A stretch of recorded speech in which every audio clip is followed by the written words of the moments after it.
We've gotten permission from our downstairs neighbors.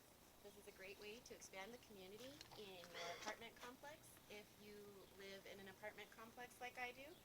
And if you notice the dot right there, like I said, we've had some rain and my husband is lucky enough just to step into a puddle of mud. So I appreciate his help with this, everybody. These are my pansies. I forgot to mention upstairs, all of the flowers that we've chosen to grow for our porch garden are edible because we have such limited space. And now you see some of my marigolds are not doing as well, and I'm not really sure why. We have this one here, one of those that was up above, and this one are just really struggling. I'm not sure if it's the black bags down here. I don't like the black bags as well as I like the green bags. These we purchased on Amazon, and the black bags, or the green bags, excuse me, were from Dollar Tree. And the green bags are so much better. So I encourage you to look on dollartree.com or go to one of their stores and purchase their bags. They're the best that we found. As we walk back here, now my shoes are going to get a little bit muddy. You see our strawberries. And I've placed these back here behind these bushes so that they get good light, but not too much light. They're a lower light plant, being a forest plant.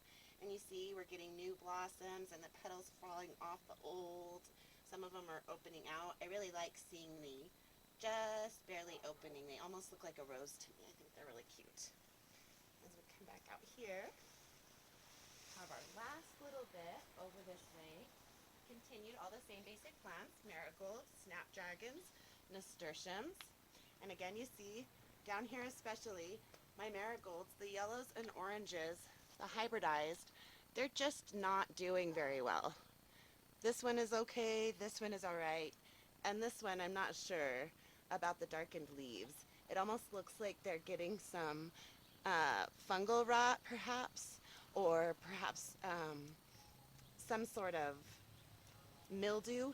So I'm going to probably come in and trim this one up. It was looking better, and now I'm seeing the same sorts of white on the darkened leaves that I was seeing on these others, where you can see I've just almost given them a butch cut. I've tried to save them. So we'll see.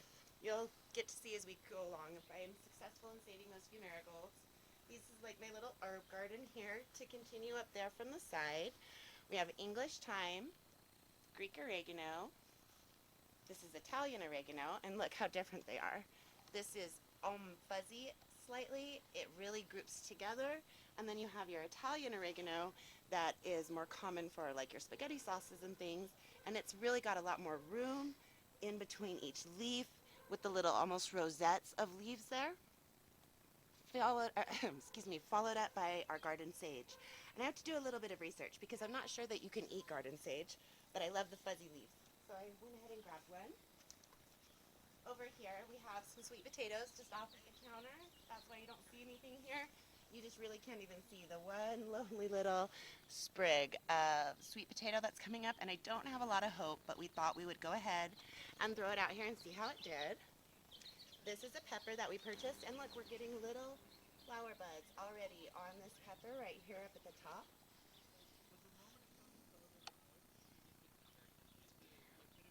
And this is where we're going to put the watermelon that we got to go with our seedling from up above so that they will pollinate. You have to have at least two. We have the bell pepper here and another bell pepper right over here. We have two cucumbers as well as a small seedling that just came up a few days ago from those we had planted. This is where we're going to place it actually. I think we'll have to decide. I haven't decided which will be the best location for the watermelon yet. I'm kind of watching the light. That's a big part of deciding where to place your plants. And we had an extremely unseasonable sunny day. It got to 92 degrees in the end of May here in Utah. That's very unseasonable.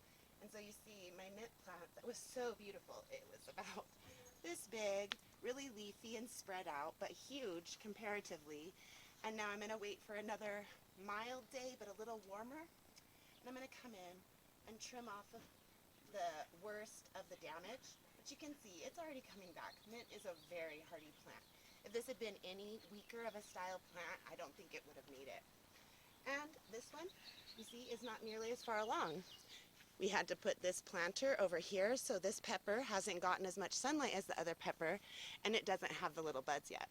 That's just kind of showing you all the differences that you can use within your land, even in such a small part of land. You have choices for your different styles of gardening. I hope you've enjoyed everything today. Have a wonderful afternoon. Thank you.